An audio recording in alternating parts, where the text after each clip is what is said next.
I always loved music. That was just that had always just been a part of what no matter what situation I was in, music had always played a pivotal role. Once I realized that was what I'm good at, I think that's a huge thing that young people struggle with is what am I good at and what am I passionate about.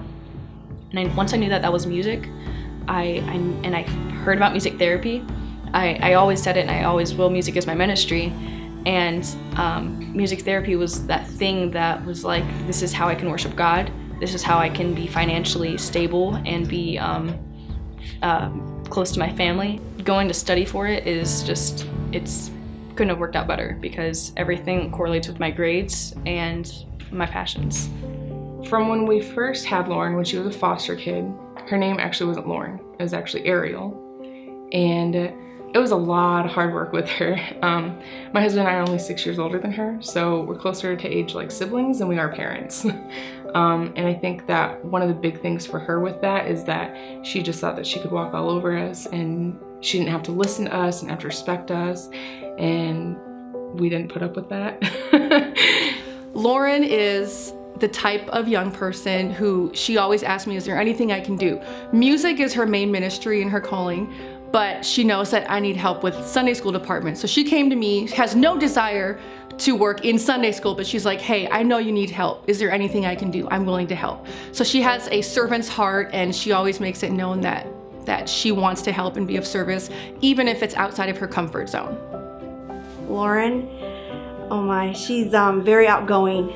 Like, we listen to a lot of music and I'm not a hugger and I never have, and she gets me to hug, and so she always seems to try to brighten your day, always tries to bring something positive to you. She sees you down. I do appreciate that of her, and I've seen a big change in her.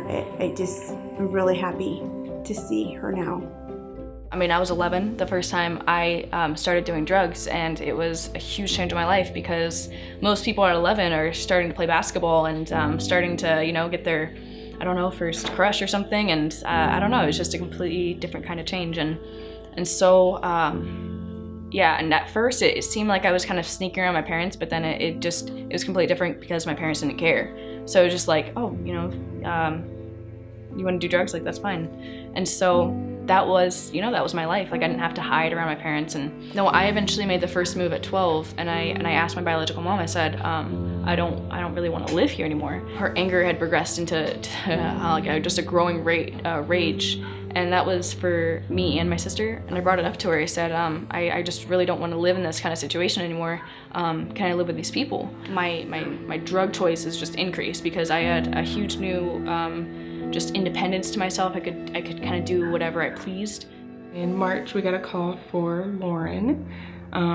It wasn't like a placement call like what normally happens. And in Lauren's case, she was caught smoking pot in her previous foster home. So the police had her and they were waiting for someone to pick her up. So my husband and I went that night, kind of got a feel for Lauren, and she just kind of was very standoffish. She knew what she was doing. She knew why she was there, and she didn't care. Growing up in just the way I did, I remember just acting out in such violent episodes that I didn't understand why these people would want to keep me in such a, I remember struggling with that permanency idea, and so I was already decided up to that point that this was who I was. I was somebody that did drugs. I was somebody that moved home to home. Nothing was permanent.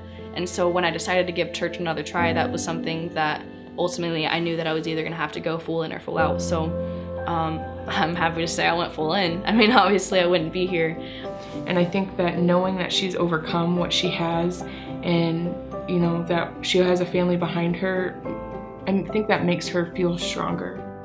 She's very thankful for what she feels and the change in her life. And I remember her saying, I just want to belong. I just want a family. When she was adopted into our family, how much that meant to her, even though she was almost 18. She's definitely a testimony in itself. I would say one of my big strengths is when people ask is that I'm all in or I'm all out, and which basically means that when I love something, I will love it with all my heart. So passionate for my career, passionate for my family, passionate for God, and for my future. So.